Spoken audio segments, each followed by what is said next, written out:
welcome to Chat and Chow. My name is Kyle Mandapan. We're coming to you from Burger King here in Tumon. Obviously, a great place to chat and chow. And I'm standing by with a man who is no stranger to either one of those words. My friend, the acclaimed Joe Guam is here. Hafa Adai, good sir. Hafa Adai, thank you for having me. Good to Hafa have Adai, everybody. There you go. Now, Joe, a lot of people, and this is kind of what the basis of this whole show is going to be, right? I mean, I want to chat it up, chop it up with some of my closest friends, because there's so much that goes beyond what people see on stage or behind a microphone. You have an amazing story. Wow. Yeah. I started off playing music with my mom and my parents. I mean, my mom and my family. Like when I was a little kid, I was that little boy who my mom would play guitar, and I'd go right in the middle and I'd strum. And she never let me, she never pushed me away. She always let me strum. Even if it kind of messed up the rhythm, it didn't matter. She always let me strum. And so that just kind of grew into, now I've been a full-time professional musician for 4.5 years now. Wow. Which is a blessing, so thank you to everybody for allowing that to happen. I think it's huge. I think it's huge because a lot of people, don't really get a chance to get out there, and you're out there all the time. And it's because you connect with people on that level. Like, events are better, and I've heard people say this all the time, events are better when you're there. Oh, man. You set the mood, you know what I mean? I appreciate that so much. Honestly, when I go play for an event, I stand behind the microphone and grab that ukulele in my hand. What I'm thinking in my head is how could I serve this event? That's what I think. So kind of how like if you would hire a caterer to serve food, I feel like when someone asks me to come play for an event, my mind is they hired me to serve music. So it's not like I'm standing, even though they put me on the stage, even if I don't like to be on the stage, I like to be on the floor, but they put me on the stage, my mind is like, even if I'm up on a stage, my purpose here is not to be like the center point or try to show my talent or anything.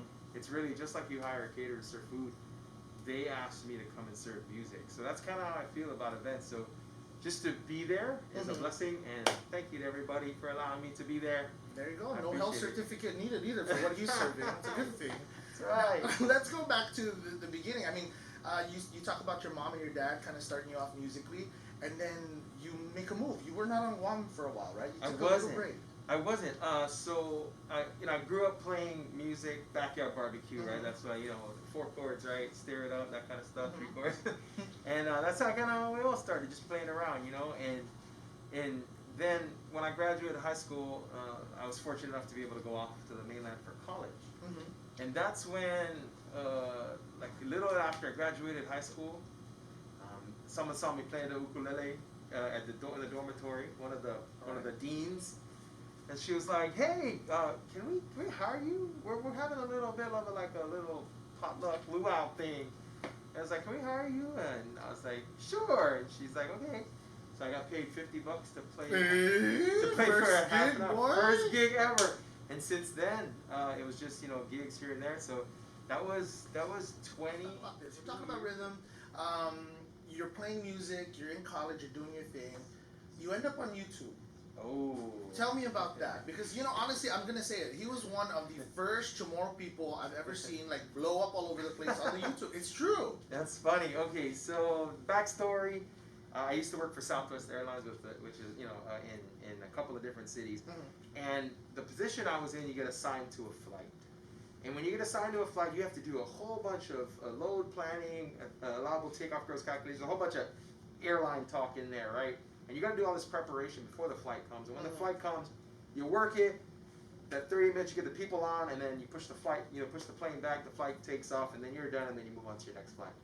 Well, if they assign you a flight, and then it gets delayed in air, it's like weather or whatever, you have to stay with that flight because you've already done all the load planning. Okay. So if that flight gets delayed, you get delayed. So essentially, there's a whole lot of sitting around sometimes, depending on how the day goes. And so I would bring my ukulele in to the break room, and my ukuleles are, they're not cheap. They're not like $50. Those are a couple $1,000. So I would take the ukulele, I would put them in the locker, and I would lock them up to keep them safe. So in my break time, it's a process to unlock the locker, pull everything out, open it up, and then get my ukulele. So I'd sit down and play. And as I was sitting down playing in the middle of this break when one of these flights were delayed, I get a call on the radio, and I was like, "Hey, Joe, we need some numbers from your load plan. I was like, okay, well, all those numbers were on a paper out at the gate already. So instead of me packing up all the ukulele, put it in the thing, only to go to the gate for 30 seconds and then come back in and take it all out, I just ran out to the gate with my ukulele in my hand. And I called in the numbers, and then I went back, and as I was going back, one of the passengers was like, hey, you gonna play for us? Hey, okay. And me, in my head, I was like, well, you guys are leaving here in an hour on this flight. I'm never gonna see you guys again. So if I play and I mess up, oh, big deal, right? Oh, big deal, but let me just see what I can do. So I was like, sure, I'll play for you guys. And so I started jamming. It was a really cool crowd. You know, I tried to petition them to sing along, and they all started singing along. They all started clapping, which is cool, right? Little did I know, this was the early times where we didn't have cell phones that could take video for 10 minutes. That didn't exist.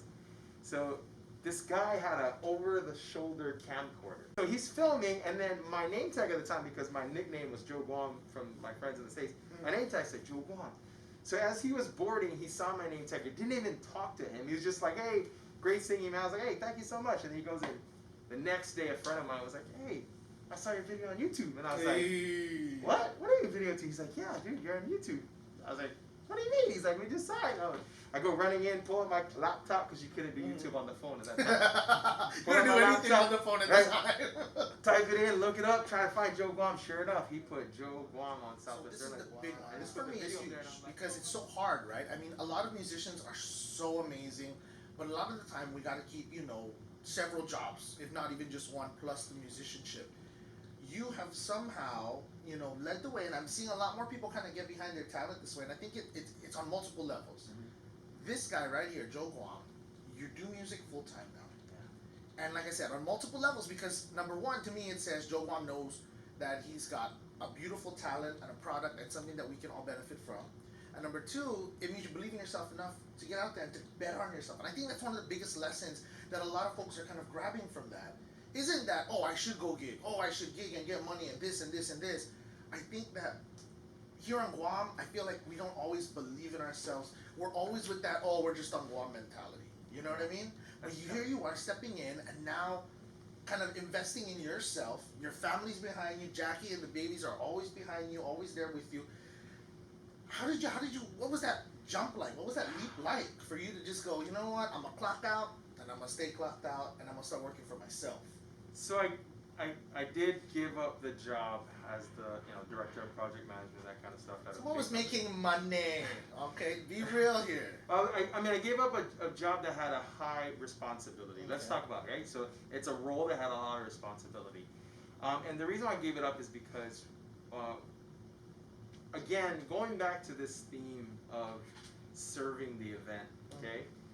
If you put yourself in the mindset, well, I'm not going to put you, just if I put myself in the mindset of where are the opportunities to add value to somebody or some event or something, where are the opportunities to add value to somebody and serve any type of an event with live music and give someone an opportunity to add value to what they need to do. So here's a theme. If I can do what I do and it can help you in what you need to do, then let's partner up. But if I do what I do and it doesn't help you at all, that's not a partnership. That's mutually beneficial. So I don't do it. So that's why I started thinking. And so as I kept that thought in mind, how could I serve the event? How could I do what I need to do and have it bring value to you? It started opening up more opportunities. Restaurants, I played at some bars, private events, all these different events that allow me to come and share some music. And social media too, right? And all of those opportunities on live streaming, even last year, as those started to open up, I was pretty much working 2 jobs. I would go to work in the morning and then I play shows at night. And I was doing that to kind of support the family as well, right? There came a month where I declined more gigs than I could actually book. Wow. So that was a significant factor for me. So I ran some numbers, being project manager, that kind of stuff. I ran some numbers. And I looked at my wife and I said, hey, if you teach this many piano lessons and I play this many shows, we could cover our bills and have a little bit extra and we could essentially kind of be on our own and have our own business. And she was like, really? And I was like, yeah. So we thought about it and we decided to say, hey, let's give this a shot. And I told her, I said, hey, we have some savings. Give me 6 months, all in on this. Okay. And if it doesn't work in 6 months, I'll go back and find a job as a project manager. It's been 4.5 years. Stop it. And again, I gotta say that that's thanks to everybody who's watching and that has booked me. Like all the likes, the shares, the comments, everything that you've done on social media for me, everything that you guys have done on YouTube, and then all the events you booked me for, the birthdays, the anniversaries, the weddings. Every time you've come to the restaurants that I play at. Or the cemeteries, because he plays at cemeteries. Yeah. You come to the cemetery. That's how you know he's good. He plays at restaurants and cemeteries. Yeah, so if you come there, that's really helped me. And if you think about the cemetery too, I know the cemetery you're talking about, they came to me and they're like, Joe, we need it's our goal to show people what we have to offer them here at the cemetery, how we can help them in their grieving at the cemetery. We need to show this place. And in my head I go, how can I help you? How can I serve you? How can I contribute and add value to you? They're like, would you do a live stream here? I'm like, sure. Like, it's not the best, people don't think to do a live stream at the cemetery, but again, it's back to that partnership. Like, if you could just find ways to add value to people in the community, then maybe the community can give you an opportunity to be successful. And it did. Yeah, so far. So, thank you guys. Things are working out. Definitely. So here we are. 2021, post-pandemic, you kept a lot of people really up and moving during the pandemic. I know a lot of folks who just watch your live streams all the time, including my Nina. Shout outs to her. Thank you, Nina. But, like, here we are again. Things are opening up, right? Yeah. So, maybe this is a good opportunity, or maybe some people see this as an opportunity to kind of get out there now. Maybe they took the time during the pandemic to kind of kick back and hone their skills and practice in their bedroom or their kitchen or their bathroom or their closet, wherever it is they practice at home. Now they want to get out there and do their thing. What advice do you have for aspiring? And I'm sure you hear this question a lot. Yes. So first thing is you have to be satisfied with your craft first, and you have to have that honest discussion with yourself. Videotape yourself. You have the opportunity to do it now. We didn't have that when we were younger. If you had video camera, whoa, if you had video camera, right? You can take picture and then you can think about it in your mind, but you didn't have video camera. You have the opportunities to videotape it. So tape yourself playing, and then watch it back, and have the honest conversation. Do you enjoy what you're watching yourself, right? And if you don't enjoy what you're watching, then look at people who you do enjoy. See what they're doing, and either do at that much or better, right? Get it to that point where you're comfortable, and then don't think about going out to show your stuff or brag or boast or be tomorrow. Right? Think about who you can help add value with what you can bring to the table. How can you add value? If you can't add value to someone, you're not going to be doing this for very long. That was one of the things that I've been fortunate to be have contracts at places for over 4 or 5 years at times. And so again, it's about how can you add value to someone. That's what I would say. That's it. Add value. I like that. Don't just be a Whopper. Be a Whopper with fries. That's it. And a drink. And a drink. See how we're doing this here? Yeah. Very nice. So now, Joe, we're going to wrap things up. And before we do, tell us what you're doing, where we can find you, your socials, and all that good stuff. Easiest way is joeguam.com. That's my website. The shows are on there. Bookings on there. Anything I release is on there. It's the easiest way, joeguam.com.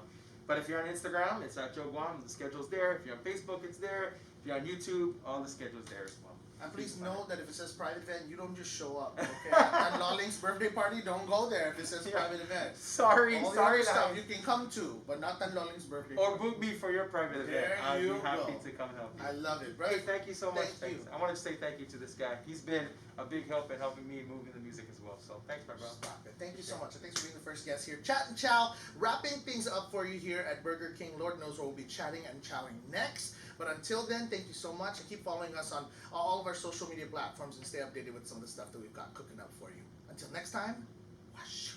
Hafa Adai!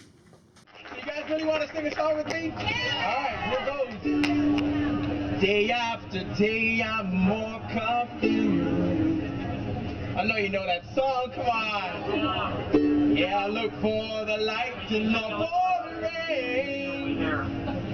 We can't hear you over here. Can you sing a little louder? Please. He just learned English 2 days ago, folks. He's using it up all the time. Let's try that again. Day after day, I'm more confused.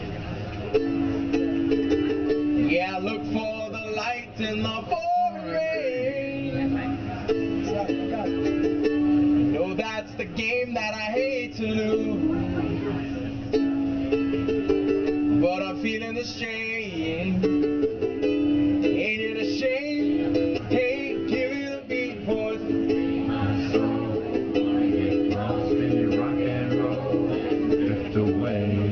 Okay, folks, there's 137 of you here. If you take a look around, I guarantee you, other than the people you don't already know, you're never gonna see anybody ever again. Let's try that one more time. I think our plane's just, let's try it one more time. Ready? Give me the beat, boys. Free my soul. Get lost in rock and roll and drift away.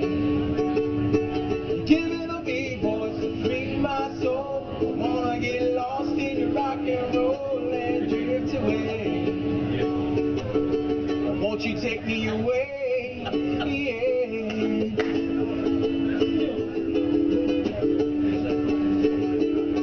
Beginning to think that Southwest is wasting my time. I don't understand the things they do. There's our plane, folks. We gotta go.